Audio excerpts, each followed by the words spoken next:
No pesticides, no fertilizers, no irrigation. Imagine the side of Mount Sentinel as the lushest farmland in all of Montana, with production competing with some of the best farms anywhere in the United States, in Montana.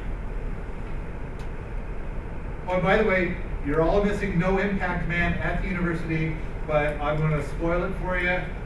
He actually makes an impact. All right. Does anybody have questions? Yes? What's the annual rainfall of where he's at? The annual rainfall there is higher than it is here. I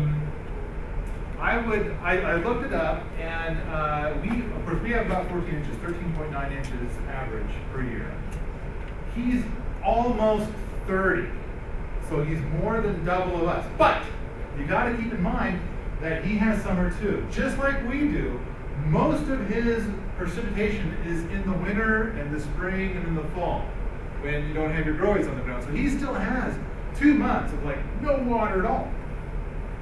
So then the mission becomes, how do you save water? Now I can wax on for a while about that whole aspect, but any other questions? Does he irrigate through the ponds at all? He does not irrigate at all.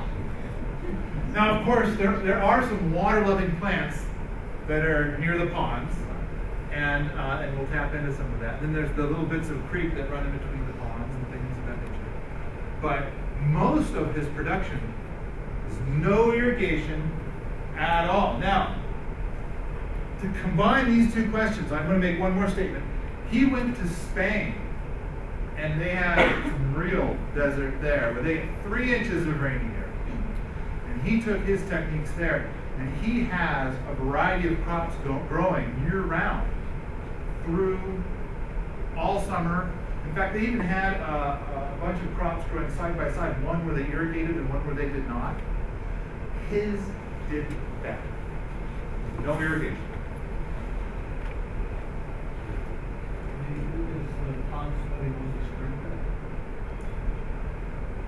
Repeat the question. Are the ponds mostly spring-fed? I would say no. In fact, that whole hillside was completely dry. So he does a variety of different things, including he's bought well rights for some farms that are far, far away. It sounds like some of the water travels kilometers before it gets to him. And then he'll use that running water. You saw that ram pump. Yeah.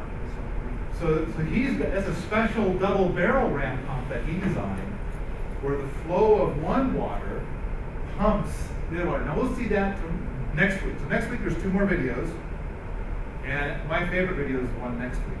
So y'all have to come back and see that. But he goes in a lot more detail about that double barrel ram pump in that. Does that answer your question? And also the water grinder.